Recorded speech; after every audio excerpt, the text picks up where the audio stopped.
It is the Fulhamish podcast, your independent voice of Fulham FC. My name's Sammy James. Welcome to the show. Today, we will look ahead to Saturday night's West London derby against Brentford at Craven Cottage. We have epic memories of last season, both home and away. Will Harry Wilson find the Brentford net once again? It is now the law, of course. We'll also have the final word on Leeds. I've also got so many emails. We have to get through them. We have to do a lot of admin today. I'm joined for this big admin session on the Thursday Club by Jack Collins. Hello. Hello, Sammy. How you doing? Good, thanks. How are you? Yeah, I'm not too bad. Can't wait for this admin. Psyched. Forget the derby. Admin. I know how to sell it, eh? Yeah. You really got the gift of the gab on that one. There are some great ones. Well, look, Jack, let's get into... let's start with the preview. We'll do a final word on Leeds in a moment. Do we have to? I mean, look, it's going to take about 10 seconds. We weren't very good. We scored a lucky goal. We won the game. Job done, move on. Where does it rank for you in the pantheon of own goals? Yeah, fantastic. It was great. Number one, better than Company, Toure, Dunk? It was right up there. I mean, I do feel a little bit for Gabriel Goodmanson because, obviously there's two Leeds players that missed the header before it sparks him in the head. But, why on earth he's standing in that position and not looking at the ball? I don't know. It's just absolutely bizarre in terms of how it goes in. It's not quite Jimmy Traore, I don't think. But it's up there. It's up there. All right, let's look ahead to the West London derby. That's what we all came here for. I know football fans love a moan. I know we always say, but, Saturday 3 p.m, stop moving the kickoff times, etc., etc. And I get that. I know that 3 p.m. Saturday is the default, but I'm really excited about Saturday 8 p.m. I actually saw a Brentford fan on X saying, I think Saturday 8 p.m. is going to be one of those games where you had to be there. Obviously, no doubt they were talking about it from a Brentford point of view, but I actually fully concur. I think it's a fantastic time for a derby. Yeah, I do too. I have a thing about Saturday 3 p.m.s as well, in that sometimes you go through periods where you don't get one for 6 weeks. Everyone's like, what's going on here? I don't mind games being moved to other time slots as long as it's not just constant. I think is the problem we've had with it in years gone by. So I completely agree. I think this is a perfect time. 8 p.m. You get to watch the meet up, watch the 5:30 kickoff. Have that. A good one as well. That's United Chelsea. Yeah, and then get into the game. I think that's brilliant. I really really do like this kickoff time. It's quite European, I suppose, which potentially helps. And I love going across to the continent and seeing those games, and there's something very special. There's a lot of derbies that take place in Spain at this kind of time. These are often the ones either on Saturday or a Sunday, but it's often the late one under the lights. I think that at this point in the season, it's not going to be absolutely freezing when it comes to the weather or anything like that. In terms of a September 8 p.m. on a Saturday, it's not Sunday, so you don't have to worry about the late game it being work day the next day. It's not a Monday night as it was last year, where obviously those lights are involved as well, and you're looking at it from a different perspective. That's what I think. A Friday night is pretty spectacular because you can do it straight off work, but also I do also really like the idea that when you have this one on a Saturday, that we can get stuck into it in the proper way. I'm really excited. Yeah.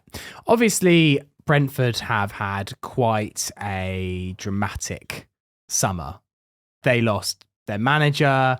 They lost, I'd say, their two most talismanic players in Mbeumo and Visser. They lost their midfield engine in Norgard.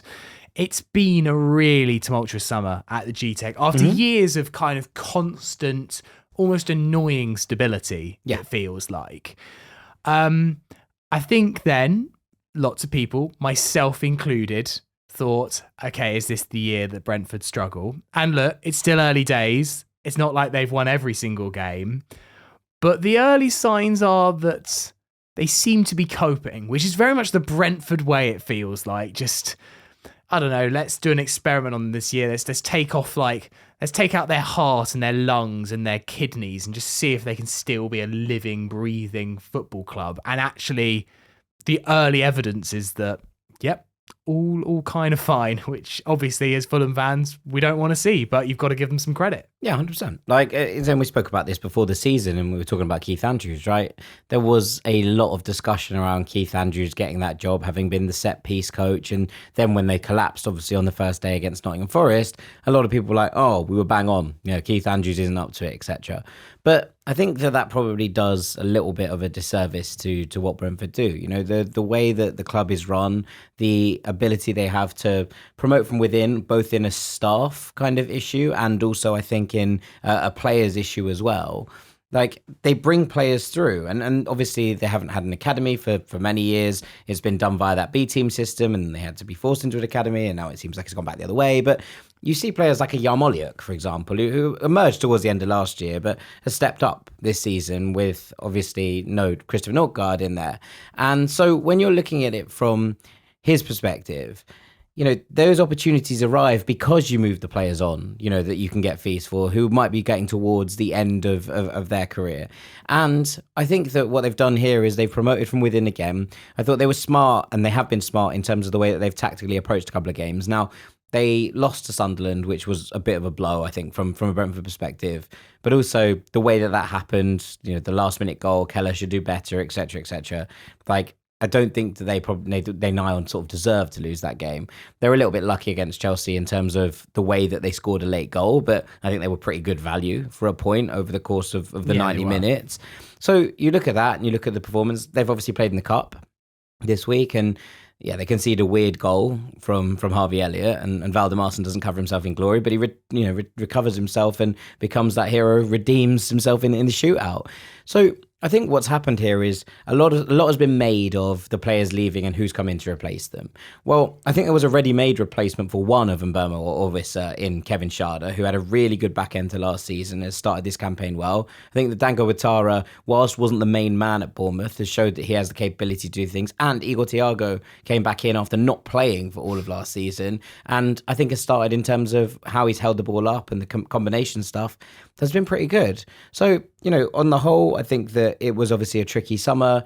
Managing it was the issue, and trying not to let that tumult get ahead of everything. And I think from the start of their season, they'd look at that and say, so far, so good. Yeah, I mean, you know, it's a great point that they picked up against Chelsea, and it's interesting that win over Aston Villa on penalties.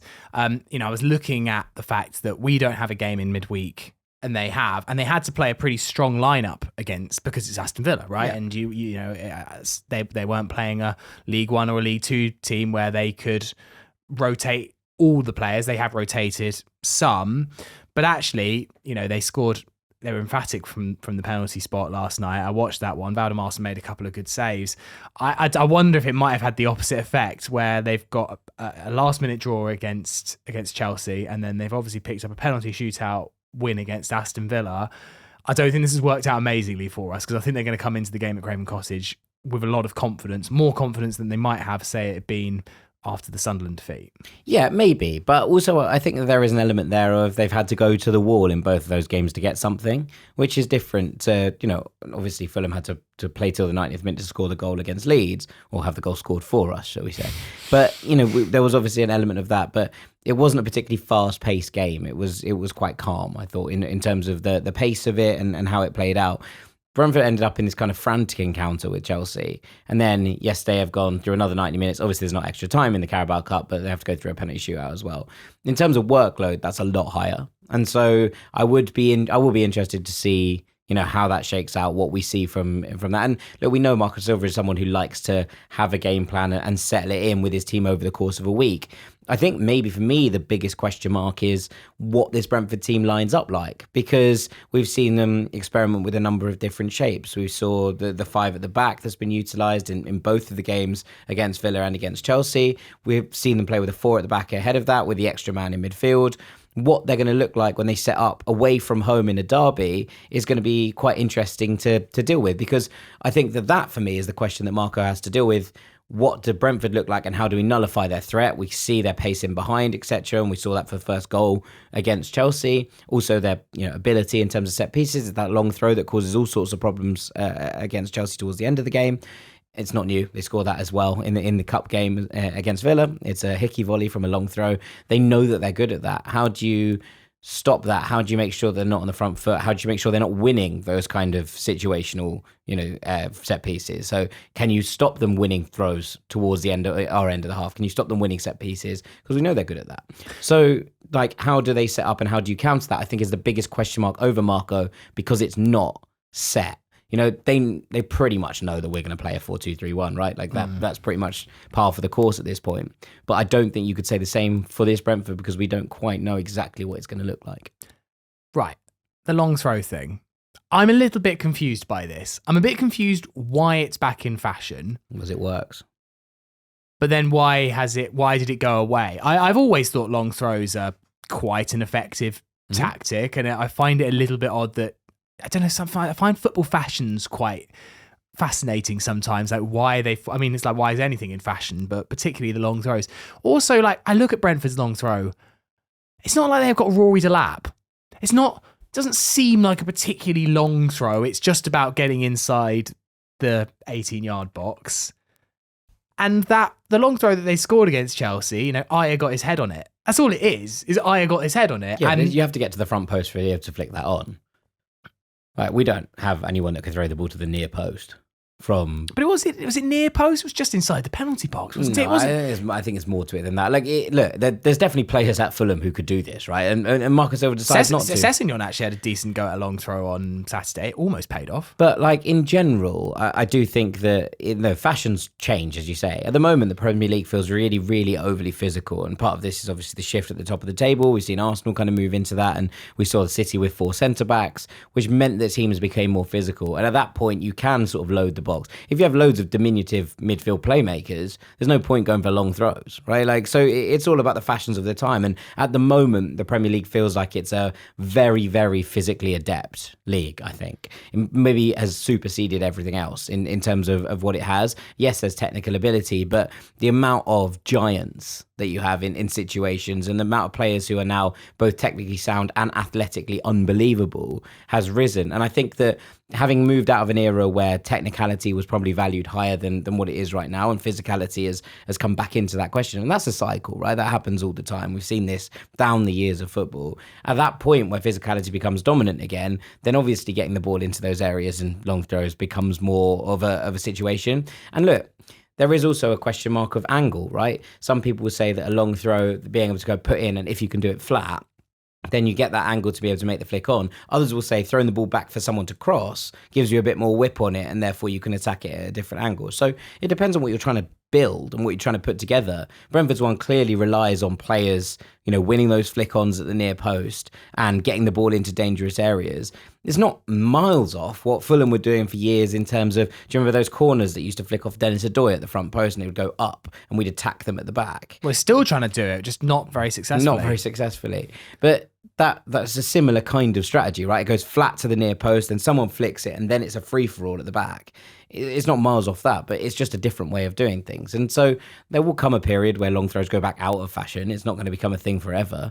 But at the moment, they're in fashion, they're in vogue, and Brentford are very good at them. Yeah, I mean, Fulham don't seem to be doing too much in the way of long throws. I say Sessegnon tried one, I think, on Saturday, but it always feels like Fulham are trying to work the ball, like, find a pass back to the thrower, work a nice little sequence of passes that gets towards the byline. Seems to be our tactic a little bit more. I guess, though, Fulham are built pretty physically at the back. It's the one thing I actually always am pretty confident in Anderson, Bassi, Tete, Robinson when he's there, to be able to deal with Berger as well, right? Dropping him. To be able to deal with long throws. I mean, look, I don't want to jinx things or whatever on Saturday, but I've always felt like, and honestly, you look at Saturday's long throw goal that Chelsea conceded. If Alejandro Garnacho had a brain, yeah, that doesn't go big in. if. Well, yeah, but it just doesn't go in, right? It's just fully squarely his fault. He just decided not to bother marking. Yeah, tracking, at the very least, there's a competition at the back post. He doesn't have a free tap in, right? Yeah. So there's that, yeah. And look, we're all Fulham are not averse to having switch off moments, right? So it's not all that, but equally, I agree with you. I think that you've got to be wary of it. We shouldn't be sitting here quivering And look, that's not to say that it won't happen, that they won't score from those kind of situations, because they're good at it and they work those situations really, really well. But equally, I do take your point about physicality. The only thing that worries me a little bit about that is obviously the goal we concede, the first goal against Chelsea, which comes from that corner, which we just defend incredibly poorly. And you are looking at that and thinking, okay, maybe heads have gone, etc., in the situation that happened. But that for me is a worry when you have come up against a team who are very, very good from these situations. Yeah. In terms of how Fulham are going to approach this, Kevin in goal, Kevin at right back. Obviously, he is the man that everyone's talking about, rightly so in Fulham land. There's a lot of questions coming up about Kevin. Don't think he'll start. I thought if he was going to start, I think it would have been last week. Like having with the players out who were, on international duty, having had that week with Marco Silva, I figured that was the moment if he was going to get it. I do wonder in a game like this if Marco just goes for experience again. I actually think Marco might do it. I think it was so, it was so incredible, his performance, his cameo on Saturday. I know that Marco likes to wait a little while. I actually think he might play that card. And you saw Marco's comments afterwards. He complained that in the first half we were too slow, that we were too passive, that we weren't able to control the tempo of the game enough.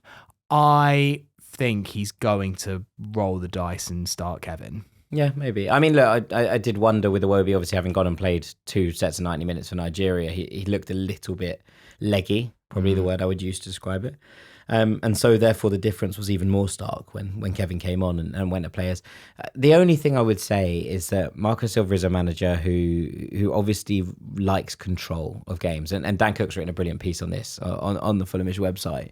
But he is a manager who likes to have the game playing out in a strategy house. And someone like a Kevin is a bit of a wild card in that he's always going to take his man on. He's always going to look to beat the player. And yes, Fulham need a little bit of that. We spoke about X Factor on Quick Take when you and I did it after the Leeds game.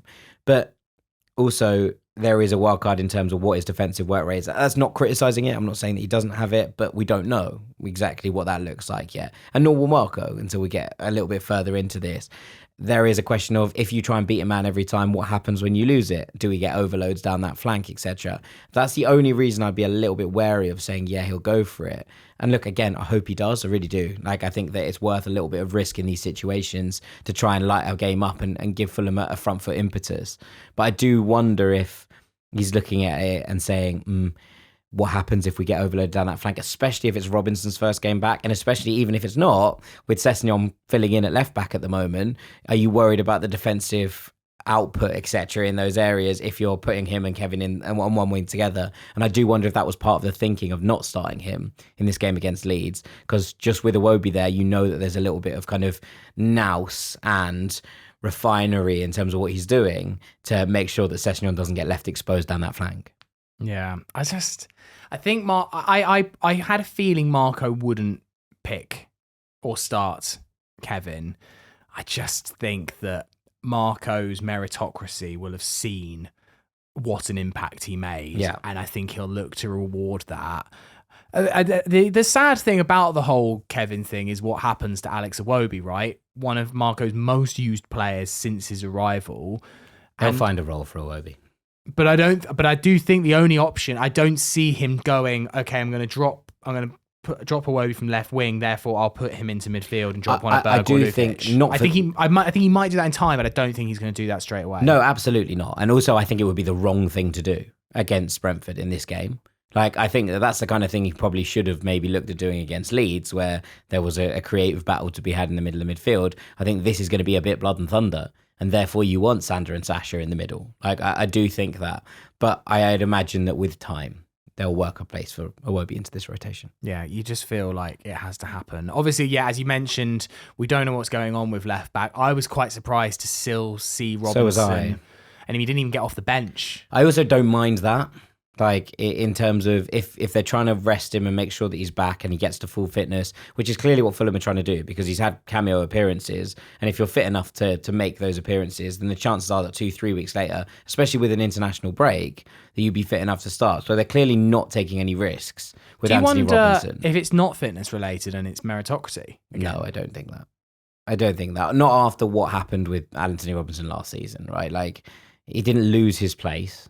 He went down injured, and Cesc did really well in those spaces. And look, this is Cesc has done. He's done fine. I'd say every game has been 6.5, 7 out of 10 from Cesc. I wouldn't say he's lit up the world in any of them, but I think he's been absolutely solid as rock. Anthony Robinson has been the key element of how Fulham have attacked, as well as defended, for like 18 months minimum, right? Like, I just don't see how Marco would look at that and say, we're getting exactly the same from Cesc right now as what we get from Robinson. So I do think it's just them being cautious with him. I got a question about this on ranks earlier in the week. Someone saying, is Robinson going to get his place back? And without any doubt, I said, yeah, he'll be back in the team before too long. I think they're just being careful. And that's not with any disrespect to Cesc. We obviously love Cesc. But I do think that in terms of what you're getting as an output, yes, he's been very, very good in terms of deputisation, but also remember that Marco didn't trust him there enough to start him at left back in the first game of the season against Brighton, where Calvin Bassey played in that role. And so I think that there is just an element of kind of making it tick until Tony Robinson is back doing his business at full capacity. And you know what? Considering how important he is, I am glad that Fulham are taking their time about it, especially when there's no need to rush him back. As you say, Cesc doing perfectly fine in that role. Yeah, fair enough. And then obviously the derby element to this. I mean, last season's games were so fun in the end, but they were so. I don't know if I've got it in me. I don't know if I've got, especially not the one at the Cottage. Like, as much as that game was amazing in the end. Yeah, I mean, it was 90 minutes of pure frustration and 2 minutes of absolute whirlwind, like the best thing in the entire world. That's not a great trade-off. Like, obviously, it was amazing how it happened and what happened and all of it, but. Yeah, it would be great if we could do it without that much drama. That'd be much nicer. A comfortable 2-0 win, 37-64. Oh, that'd be great. I'd love that. I do see it being cagey. Oh, yeah. And it feels like that's another theme of the Premier League. I mean, there was so many, obviously Fulham nearly added to it, but so many goalless draws. It was the lowest start for a Premier League season for about a decade, I think, in terms of goals per game. Significant drops on what's happened in the last couple of seasons. So, yeah, I mean, I think the 19 goals at the weekend were the lowest Premier League for a long, long time, 2008 or something, in Premier League weekend. So, yeah, it wasn't great. No, it wasn't indeed. Well, we will see what happens against Brentford on Saturday.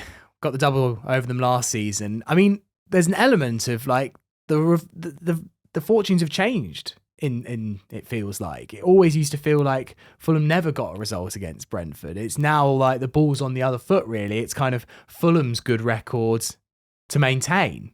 Yeah, and look, how that affects people is going to be interesting. I think we're coming into it from a different position. The kind of card, I suppose, that felt like Brentford were throwing out was like kind of like these lot think they're better than us and we beat them every time, and the players seem to buy into that. How much of that was carried by the players who had come up all the way through the divisions with Brentford and kind of knew the situation? I think you'd probably make that argument as well for Thomas Frank, given what happened in the playoff finals and all of those elements of it. How much is that going to carry over to this new generation from coaching standpoint? How much is that going to be drilled in? I don't know. But I think that ultimately the players on both sides of this will know what it means for both fan bases. And they'll be well aware that, this would be a moment. I think Brentford will know that this would be a moment to silence it after a lot of chat over the summer, about different things, about the manager leaving, about players leaving, etc. If they were to go and win at the Cottage, it would be a real kind of make your mark on the season kind of moment, I think. And we could really do without that. No, I know. And what a statement for Keith Andrews as well. So we need to... I think the narrative on Keith Andrews is already starting to change. You can see it, right? Like, you can see the discussions on social media being like, oh, maybe we had Keith Andrews wrong. If he were to win this, a derby game away from home in a big one, after nicking a point against Chelsea, obviously...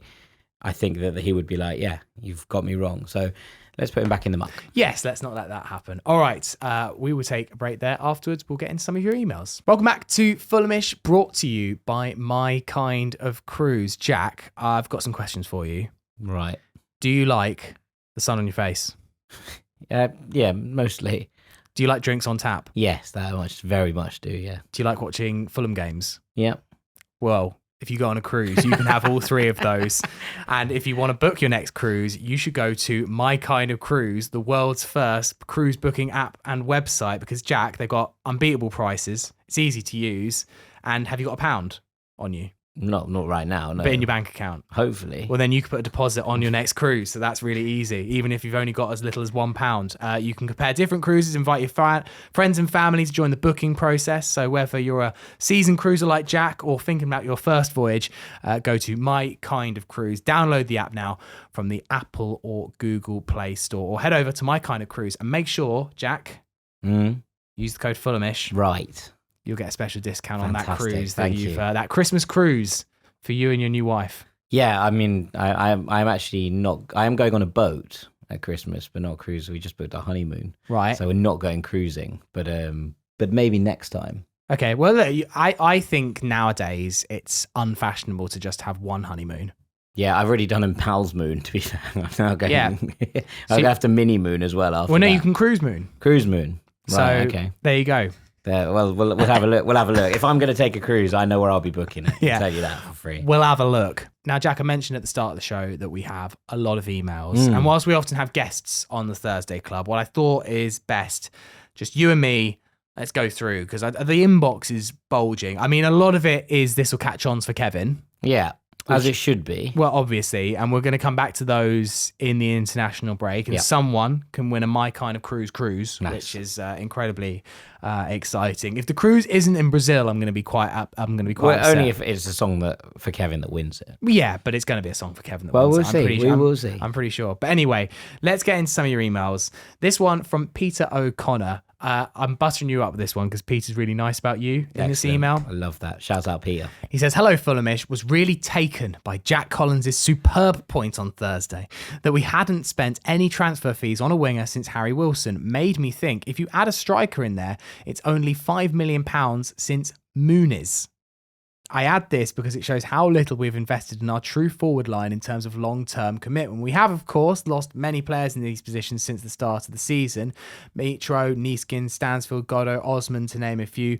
Mitro and Stansfield and Goddo money isn't substantial. Whilst I realise we've spent much more on our backline / midfield, it's really interesting to look at the trend in terms of how we've approached our forward line, bar the true number 10 role where we've bought Andreas and then ESR and are now using homegrown Josh King. I say this just because the debate about buying a 9 or buying wingers and goals can really be summarised to always plugging holes in the forward line. However, signing Settlin and Kevin excited me today. It is welcome that we are in a position to largely ignore the back and really turn to address this. Love the pod, keep it up, and can we please be better against Brentford? From Peter. Fingers crossed. Thank you, Peter. That's very kind. He said he sent this after 2 beers after the game. Yeah, nice. Maybe that made it a bit more passionate. 100%. I mean, look, there's things to consider here, right? One of them is what we talked about, and the fact that the Premier League has become more physical, and thus you have to kind of address situations in your defence, otherwise you get punished, especially in that central area, right? Centre back and central midfield. We've talked about this before in terms of teams who get promoted. What do they need to sort out in order to survive? Win duels in the middle of the park, and you've got a fighter's chance. And so part of it is obviously Fulham doing that and addressing those issues and making sure that that area was secure. I also think that, there is an element here of the way that we played in the Championship was a team who looked to dominate, right, and looked to score plenty of goals against different opposition. Now, we've seen little bits of this in the Premier League as well, the Forest game, the West Ham game, those runs of exceptional scoring ability. But on the whole, it was players who were mostly with us in the Championship, right? There have not been loads and loads of additions. Now, you could count Alex Iwobi in terms of a winger that we spent money on, and I probably should put that out there, that was something. But when we signed him, we signed him very much as a midfielder from Everton, and I think that's probably worth pointing out, even if he's slotted into that area. But I do think that what we've seen is Fulham kind of morph from a team who were this kind of really, free-flowing, swashbuckling team in the Championship who love scoring goals, and that change into a team that basically became someone who could beat the teams around us in the Premier League in that first year back under Marco Silva in the Premier League. And then the sort of little changes and little shifts in tactics that changed us from a team who were just good at beating the teams around us to make us slightly weaker in those games, but also then a team who were able to punch upwards against the big boys as well. And we've seen that for the last couple of seasons. And I think that Marco's interest in that is not just that he wants to please fans and win big games, but also he knows that in order to win cups or trophies, you have to be able to do that. You can look at Palace last year as an example of that, right? So in doing so, what Fulham did was became a team that were harder to beat and less of a team that were going to go and absolutely hammer opposition numbers. Yeah. There is a little bit of Roy Hodgson's Fulham about this, right? In terms of the sum is more than the parts individually, sure, but also in terms of the way that we approach games and the desire to basically be structured and in a session and all put together and plug in for the same thing, which is part of what we were talking about with Kevin, right? And I think that what Marco has there is complete control of how the team sets up and the patterns of play that happen. And whilst that's a good thing in some ways, it also means that we're less likely to see Mavericks kind of succeed in the same way. And so that, I think, for me, is the interesting part about what money we've spent where. The fact that we've spent money in those central areas and on defenders in the last couple of seasons, I don't think should be taken as a surprise. But I also don't necessarily think it's means that we'll never spend again on strikers or wingers. I think that this summer was a real change of strategy in terms of where we went there. Yeah, and I think that it's important. Like, nothing is worse than building a team that's top heavy and got nothing at the back. Like, you know, it's fun though. Yeah, it is. But then, is it fun being a Manchester United fan right now who spent all their money on a forward line and still have the same old midfielders and defenders who? Yeah, the defense is fine. It's the midfield issue for them. But yeah, I mean, is it fine? Did you watch Luke Shaw on Sunday and think that's fine? Yeah, I mean they've also currently got injuries, right? That's fine. But like in terms of like if you put Lisandro Martinez and Lenny Yoro and Matthias de Ligt together for most teams in the Premier League, I think they'd be all right. Yeah, I don't know though. I just think I think all three of those players would start for us. No. In some capacity. I mean, I think they'd all be good additions. No, like in some capacity, they would find a way to put all of those players into a back line. De Ligt? Yeah, I really think De Ligt's excellent. Like, and has been for ages as well. Like, there's a reason. There's a reason that Bayern bought him. I don't know. Ajax and Juventus bought him off. You know. Okay, I maybe on Anderson's side. I'm so hot on. I love Calvin Bassey too much, so I can't drop Calvin Bassey. No. I wouldn't drop him either. I think they would find a way of making that work if you bought those three players. Look, I wouldn't turn it down. But anyway, my point is that I think Fulham have done the right thing over. You know, every year has been an evolution with Fulham, and whilst it doesn't always seem like it's a huge amount of planning, and sometimes it's a little bit. It feels like we're making it up as it goes along. Ultimately, the key has been to build a solid team that has a base and replace the Championship players with Premier League players as we go. And we can't afford, mostly because of PSR, but because also the size of club that we are, we couldn't afford to do that all in one go. And nor is that very prudent in terms of squad management to just... No. You know, you've seen some clubs try and do it. It looks like Sunderland are doing an all right job of replacing basically their entire team, but it's a risky strategy. And Fulham have decided, look, let's keep the likes of Tim Ream for a season or two. Okay, we'll upgrade a Tim Ream. We needed to upgrade goalkeeper instantly, so we did that. In time, we were also blessed though to come up with Kenny Tete and Anthony Robinson, who have matured into Premier League. Then we needed to upgrade the midfield big time. We've done that. We've got our kind of rock at the base of it. And I know that everyone's frustrated by Fulham's slightly. I think people are accusing Fulham of being a bit boring in the way that we build up with Sasha and Sander. And look, I get why people were so excited about Kevin, and so was I. It was an amazing thing. But I think Fulham have done the right thing to build it slowly. You know, we're also bringing through Chukwueze. It's extremely exciting. I wouldn't be surprised if next summer we're looking at a striker in some capacity. I think we'll be looking at a central midfielder. I think the next bit. Because I think there will be a capacity of a striker at some point. Because Raul isn't going to go on forever, right? You know, he's coming up to an age where you start to think about potential drop-offs. And I know that he had an enforced break. It depends on Rodrigo Muniz. But I think if Rodrigo Muniz doesn't become the guy this season, unless Rodrigo Muniz goes out this season and scores 12 to 15 goals, I think Fulham will look at a number 9 who really chat. If we're in the Premier League and we've got a bit of money to spend, it seems like generally we do. I wouldn't be surprised if Fulham are really looking at a number 9 next season. Jonah Kusiasare. Tell you what, Marco's words about him were pretty damning. Yeah, well, look, let's see how he goes, right? Like, he's gonna have to work his way in via training, etc. And we know that Marco doesn't tend to give loads of opportunities to young players anyway, so it's not really part of his strategy. But we'll see. Yeah. We'll see. This one from Daniel Mattock says, boring questions, but wanted your opinions. With Marco being linked with more and more jobs, who do you think / would like to be our manager should Marco leaves? We'll come on to that one first. Any? I've always been very, very warm on Liam Rosenior. I thought he did an excellent job at Hull and was unfairly dismissed for a very, very good season from a very poor team. He's done a really good job with his Strasbourg setup as well. Obviously, someone who grew up within the confines of Fulham, etc. So he would be pretty much my first pick. I think if I was looking at managers from elsewhere to come in and do a job. But yeah, I think if you were looking. If we were going to replace Marcus Silva, that's probably where I'd be looking first. Do you think it feels to me like Liam Rosenior, like he should go to a championship club before coming straight into He's done that. He was at Hull and he got them to 7th and then they sacked him and then nearly got relegated. So we've seen the pedigree in the championship. He's turned Strasbourg with admittedly Blueco help from relegation stragglers to a team competing for Europe to a team that I think this year will compete for the Champions League. I think he's done a really, really good job. I think he's someone that obviously has been in and around the club for a long time, both in his playing days and his dad's playing days as well. I think that you could do a lot worse than looking at Liam Rosenior.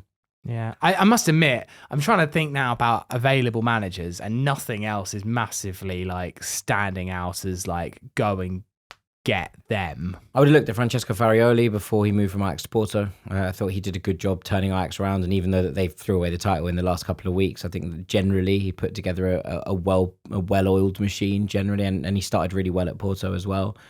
There's not loads and loads of managers that I think are making a big claim for themselves and kind of banging on the door in different ways. Although if this situation arose, I think you could probably do a little bit more digging into that situation. You wonder if post World Cup, there's quite a lot of big club managers that have gone and managed a national team. Obviously the two that come to mind, I'm not saying we'd get them, for example, but obviously on the market is your Pochers and your Ancelottis and stuff, and I don't see someone like Pochettino staying with Mancini's, etc. Yeah, staying with the US beyond the 26 World Cup. I mean, I think you could argue whether he's actually doing it. I think you could make a gamble on someone like a Thiago Motta, who obviously made that jump from Bologna to Juventus. It didn't really work out for him at Juve, but I think that he's an exciting young manager who has potential to kick onwards. Raffaello Palladino, who did a brilliant job with Fiorentina and basically walked away from them this summer for no real reason. I think he thought he was going to get the Inter job. He didn't, and now doesn't have a job. These are managers I would be looking at. I think that the Khans, though, if it still is the Khans, would go for someone. I think Premier League experience would be a huge, huge boost to the CV, but that is not a particularly. It's not. Well, Graham Potter will be on the market by then.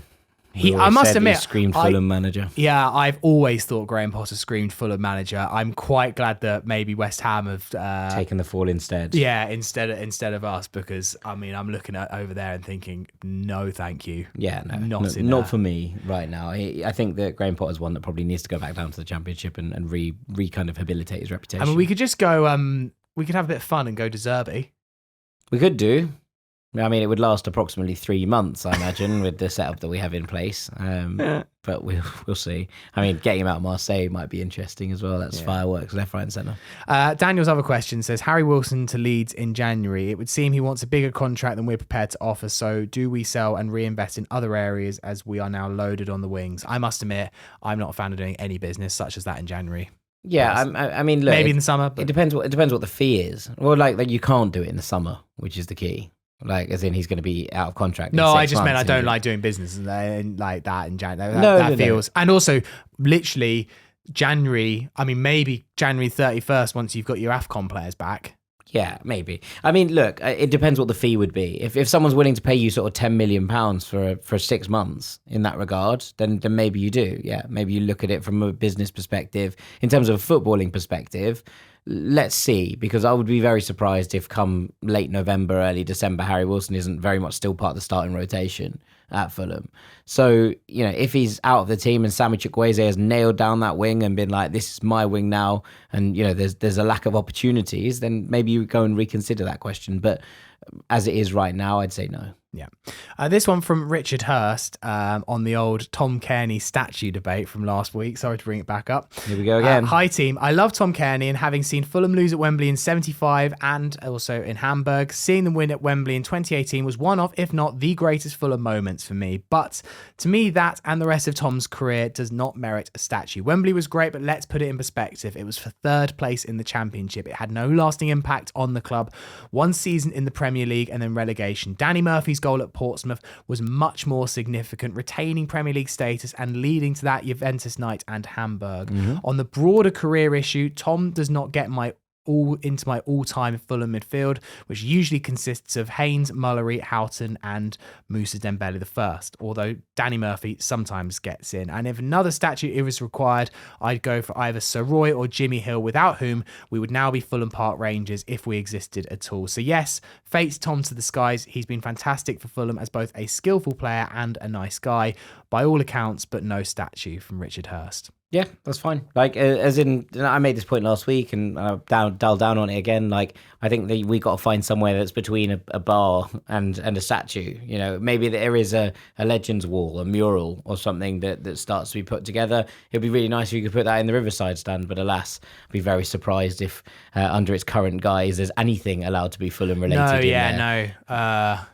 Yeah, too Fulham. It's too much about the local football club. You can't have anything Fulham at the Riverside. 100%. No, that'd be really nice, actually, wouldn't it? Yeah, but anyway, I do think some sort of Legends wall, etc., is probably a nice touch. Do you know who does it quite well? Although actually, I was there and I thought it was looking a little bit tired when I went. The Chelsea one? No, I was actually going to say the Amex have one that's quite a nice Legends wall. Just I don't know why, it just looked a little bit like maybe we could replace these ones, lads. And it just like the colour was fading and all of that, I thought. But I do think that is probably where it's going. You've got too many. That's the problem. Yeah, I mean, and either that you have like just a Stevenage Road just becomes littered with statues. If you get into that debate, I think also, look, the point that was made to me that I think is the one that stands up the most is that if Tom Cairney deserves a statue, then Simon Morgan does. Yeah, and that's because he has all of the same attributes and conversations you could have about Mr. Fulham, Simon Morgan. So, like, that's I think the one that stands out to me as the kind of close your argument on that. But equally, I do think that there needs to be something more than what we could currently offer. It can't be a forever Fulham award, can it? Like, it has to be more than that for the first person. And I think there needs to be a testimonial. And I think that the club will do that now that there's been the extra year. I was a bit wary that if this extra contract didn't get signed, that there wouldn't be space. But I think there will be a testimonial, which will be the first one since Simon Morgan's, if I'm not mistaken. So there is something in that. But equally, I do kind of understand the debate around. Look, I wouldn't be putting up a Danny Murphy statue ahead of Tom Cairney. I think that's like as much as the point is made there, and I think it's a solid one about what it meant to the club. I don't think the careers can be put in context in terms of what they did at Fulham for a length of time. That's a different conversation. But I do take the point that, there are other people, and Jimmy Hill is a great shout in terms of someone who should be feted by this club for what they put together. It's just a bit of an issue there. There are so many, and I do think that now we've got the new Riverside, and I really hope that we do change our strategy on that. I know that we were kind of like joking about it there, but having kind of non-Fulham stuff, there's a lovely it could be like a Walk of Fame, like Hollywood kind of thing, or it could be each glass panel has a memory of a player, all of that. I do think we need to Fulhamize the Fulham pier a bit. I think we can still host yoga on a Tuesday and have a picture of Tom Cairney. Have some pictures of Tom Cairney and Fulham legends. I don't think anyone going to yoga is going to be like, oh no. I'd be more inclined to go to yoga if there was a picture of Tom Cairney there, I'll be honest. Okay, next question from Rue, who says, hi Fulhamish. His email is subject undercover at the G-Tech.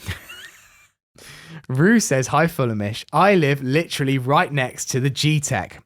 I did a little scouting of my own and went to see Brentford versus Villa in the League Cup on Tuesday night to suss out what we might expect on Saturday night. I've condensed my notes for review and I hope to discuss on the pod.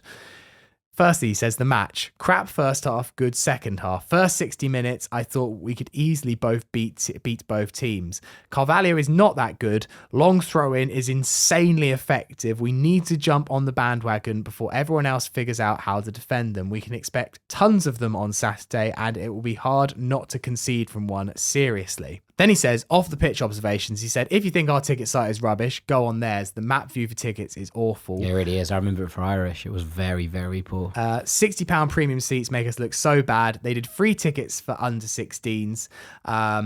Their pre-match atmosphere is much better than ours. And they sing lots of songs about hating Fulham. They do truly hate us. And people were talking about us in the ground. Yeah, that's Rue's thoughts on Brentford. So we've had the summary. Yeah, I mean, yeah, pretty much spot on. I think in terms of what we were discussing earlier, we know where the danger threats are going to come from. Like we know how Brentford are going to approach certain situations, even if we don't know exactly how they're going to line up. And you'd be ready for that. Now, it's easier said than done to be like, just head it away, but just head it away.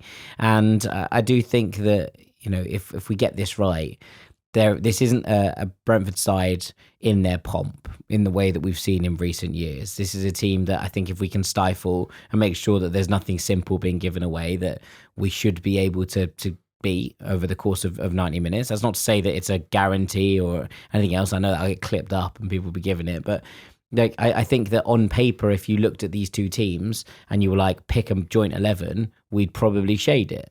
Yeah. And I think that should give us an advantage, especially given that we have a well put seasoned squad in terms of the way that they've put together. And also that, we're coming into this with a manager who's been there a long time and knows these kind of games and can understand them. So look, fingers crossed that all of those things that should play in our favour do play in our favour. It doesn't work like that always, especially on Derby Day. And we know how these have gone in the past, but fingers crossed it can be a continuation of last season and that kind of turning of the tides in terms of how this game has gone between the two. Yeah, this one from Sam Eccles a few weeks ago, but actually relevant to the Brentford game. Sam says, hi team, wanted to share my thoughts on the Brentford ticket price announcements. I too have concerns around the general level of pricing of match tickets, although I'm perhaps not quite as evangelical as others about it. Nonetheless, I did want to underline an important point of view before we go ahead and praise Fulham for the lower ticket prices for Brentford compared to the United game. I've seen a bit of this on X, although he appreciates that's not a full picture of FFC fan views. Man United was a Category A game. Brentford is Category C. Categories for the season are here. They did actually release the prices and the categories in the summer. The pricing is lower simply because it doesn't have the wider appeal to irregular fans and tourists that United obviously did. At least that's the conclusion that the FFC commercial team seems to have made. It wasn't a gesture of goodwill. It was simply a commercial decision to maximise revenue and ticket sales. We can argue whether they could still sell out at higher prices and perhaps therefore there is some element of goodwill here, but it looks like based on the previously announced match category prices, this was generally a commercial decision. Cheers from Sam. What I'll say to this is that, I appreciate this point. We should always temper criticism and praise. I think what frustrates me sometimes about Fulham is that we price things way too high from a commercial decision, leaving tickets on the table.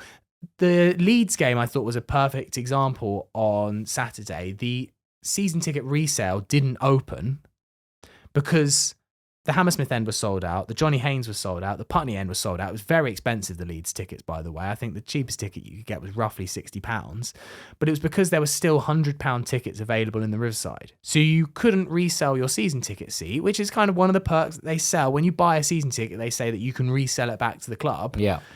Because £100 tickets were still available in the Riverside. And look, I do believe that Fulham, I actually think Premier League wide, and obviously turkeys don't vote for Christmas, so I can't see this ever happening unless the football regulator comes in. There should be a punishment for non-sold seats at the Premier League level. There should literally be fines for an unsold seat at Premier League level. There should be no excuse for it because it's not demand. It's never a case that, actually no one wanted to go to this game. There are, whatever the new capacity is, 28,000 people out there who would go to Fulham versus Brentford at the right price. God knows there'd be probably 40, 50,000 at the very right price. There's a lot of people that want to go and watch football. Yeah. I think that the fact that Fulham don't sell out every single game miles in advance is an indictment on the commercial team. It should be sold out, bang. It should be much harder to get a ticket, and it's because we charge way too high prices that it's not. Yeah, I mean, I agree with all of that. The only kind of thing I would say is that I wonder if, there is a level of that where the commercial team is saying, well, we could sell it out at this price, or we won't sell it out at this price. And they're like, yeah, but we're giving a premium product, so therefore we can't reduce the prices enough. And that's how the standards work and the operating elements of it. So I don't know if I don't know who sets the prices, is the truth of the matter. And that would be probably the question I would raise. Yeah, and look, they will argue that, okay, well, we didn't sell maybe 100 tickets against Leeds, but we managed to get a higher price, therefore we made a lot more money. That is the argument. That will be the counterbalance, yeah. But my point is that's what things like the football regulator should be coming in and doing, is stopping that kind of like airline model style selling. Like, tickets should be sold out, and if you can't sell them out, then you should, I don't know what it is, a fine, something along those lines. Like, there should be absolutely no excuse for not selling out Premier League tickets, probably even down to Championship level. But look, you get into difficult territory for teams with big stadiums and all of that. I don't exactly know how it would work, but certainly at the Premier League, there should be no excuse. There literally shouldn't be a spare seat anywhere, because there is always someone that would want to buy it. And I do agree from Sam. It's not a generous thing. It's simply that they know that Fulham Brentford, despite being a derby, doesn't have mass appeal. It has appeal to the two fan bases, but it's not that generally. There are way more people that would want to go to Fulham Tottenham than go to Fulham Brentford. Yeah, even though and Fulham Brentford's a derby. that's fine. But like, as in, also I've criticised them in the past for having that ticket price really high and then it not selling out and us getting criticised for that. And so thus them bringing it down is something that, even if it's just on a commercial basis, it's the right thing to do. Yeah. So there should be some sort of level of, okay, that's a step forward. 100%. I mean, all for well-priced tickets. And look, the Brentford ones are well priced, so credit. And look, if I don't actually care if it was a commercial decision, it should be a commercial decision. Yeah. That's the point. So almost kind of like, it doesn't need to be goodwill. It doesn't need to be goodwill if it's the thing that makes sense. Yeah, I don't care. It could be goodwill, it could be commercial. Just lower prices that make sure that the ground's sold out are the main thing. Finally, this one from Tim Miller. He says, this might be too niche for you, but are you having an admin spot on this Thursday's pod? Always. If so, I just wanted to flag that this Sunday, the 21st, Fulham are hosting a mudlarking exhibition. Sorry. For the uninitiated, easy for me to say, mudlarking is when you go on the Thames foreshore to look for ancient artifacts. I've been doing it for about the same length of time I've been supporting Fulham, brackets since the 70s. So if anyone fancies pursuing my medieval groats, do come along to Fulham Pier, 11 till 4 p.m. Roman gold also on display. And that is from Tim Miller, chair of the Society of Thames Mudlarks. There you go.